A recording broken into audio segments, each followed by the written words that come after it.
Hi, I'm Rachel Barton Pine. And I'm Sylvia. And today we're going to talk to you about piece number 2 from Music by Black Composers, Violin, Volume 1. It's Fairytales by Ignatius Sancho, composed in 1767. But first we're going to tell you a little bit about the composer. Ignatius Sancho was born in 1729 on a slave ship off the coast of Guinea in West Africa and was taken to the Spanish colony of New Granada in South America. He was sent to England when he was 2 years old, where he was freed when he was a young man after his enslaver died.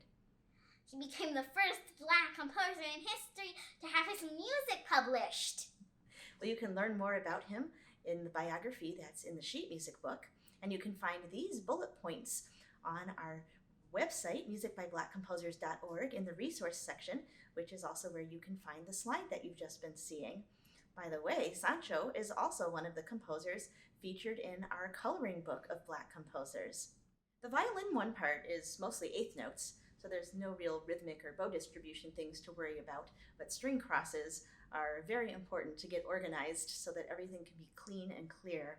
So I really love practicing without the left hand. In fact, I'll even do it for like major concertos. So looking at the A section, we have all kinds of different patterns. Sometimes we have A, and sometimes we have A, D, and things like that. So here's the A section with no left hand.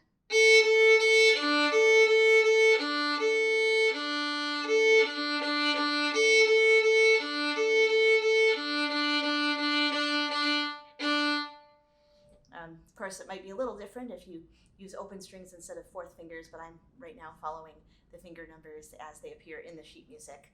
Okay, and here's the B section.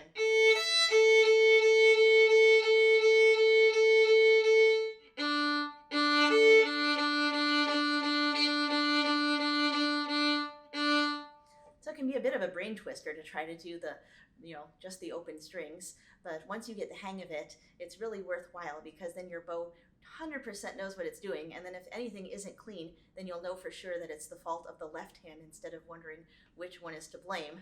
And then the left hand, of course, has to coordinate with the right hand to make sure that everybody is moving at the same time, and that the ones are hopping when they need to and things like that.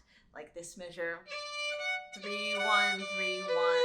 That's a bit of a tricky one. Or measure 4. Okay, so the next thing to think about is fingers holding down. So if you could come back over here, Sylvia, please.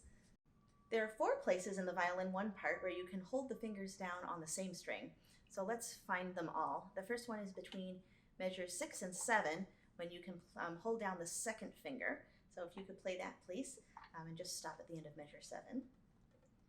Right there.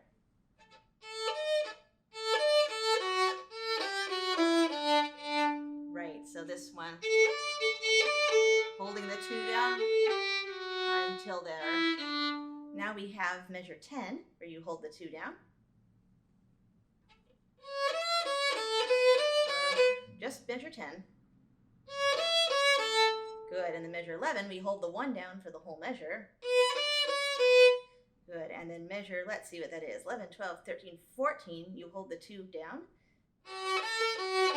And actually that's the same pattern as measure 10. So let's do measure 14 with a really in tune fourth finger. And measure 10. Same thing except different string. Okay, now the next level, if you're advanced enough to do these sorts of things, is holding fingers down across the strings. There are a couple of short ones. The first is in measure 9, where you hold the 3rd finger while the 1st finger plays on the string above. Now just that measure, please, dear. That's it. And then it's the exact same pattern, 1 string lower in measure 13. Holding. Right, so your 3 can hold down there.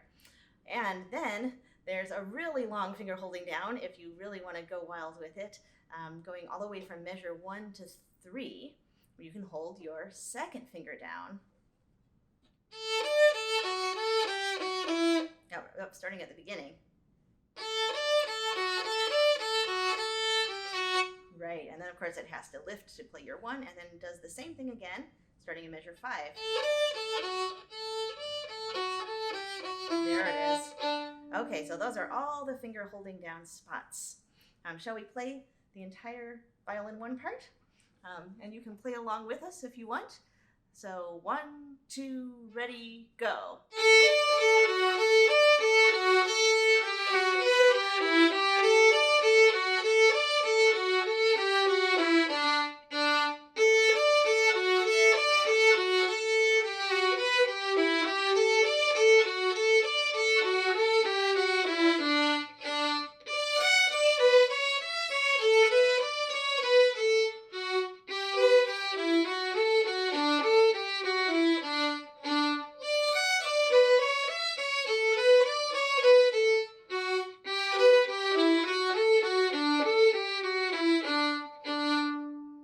Okay, now let's talk about the violin 2 part. In the B section, the second half, there's a high 3 making a C sharp and a regular 3 making the C natural. So that's, and then it goes back to a C sharp. So high 3, regular 3, high 3. That's a little bit of a tricky spot. The rhythm is generally mostly quarter notes, and the trick is not to be too long or too short. If you're too short and it just sounds like eighth notes, it's not so pretty. Right? Not substantive enough. But if you're too long, then it's just kind of gooey. And then it doesn't have that perkiness that it needs. So having it be just the right length, and you notice we were playing the violin part in the violin 1 part in the upper half, and I would say this should be maybe in the lower half. If you're advanced enough, you could even bring it slightly off the string. With a nice little brush stroke, or keep it on the string. And Sylvia had another point that she wanted to be sure to make about the violin 2 part. So there are 3 main things that you should really focus on and remember when you're doing the violin part. Violin 2 part? Violin 2 part. Yeah. The first one is you do not cue. The other person cues. You really need to remember that. Do not cue. Okay. Even if you're the kid and it's your mom playing the other part, Yep. right? Okay. You need to wait till the other person cues. Follow them. Number 2, you're not the soloist. You're the accompaniment, which means you're playing you're like supporting the melody. Yeah, the melody. You're like supporting them, like a bed supporting the person on it. Okay. And you need to be very supportive and just, in terms of the dynamic and stuff like that. And number 3, you are basically the beat. You are a very important part because you're like the human metronome. The other parts have to follow your beat. So even though you're the accompaniment, you actually set the tempo and the mood with those quarter notes. Remember it, a human metronome. Okay, let's show them what we're talking about. Now you could play along with the violin 2 part, or you could play the violin 1 part while we play the violin 2 part, whichever you choose. 1, 2, ready, play. Oh, but we have to keep really steady, don't we? Can't have a rushing metronome. Ready, play.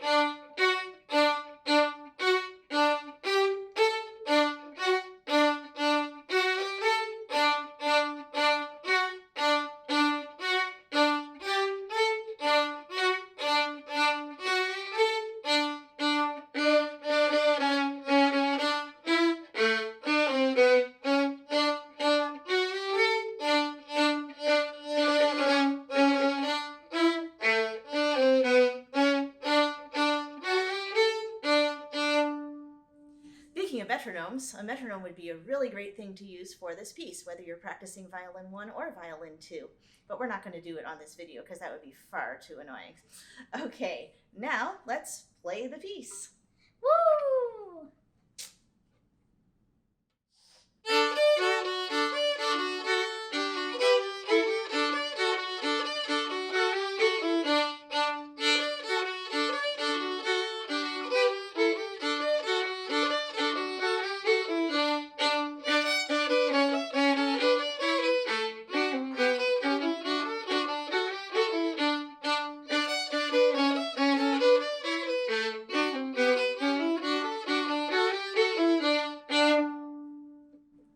Great. Thanks, Sylvia.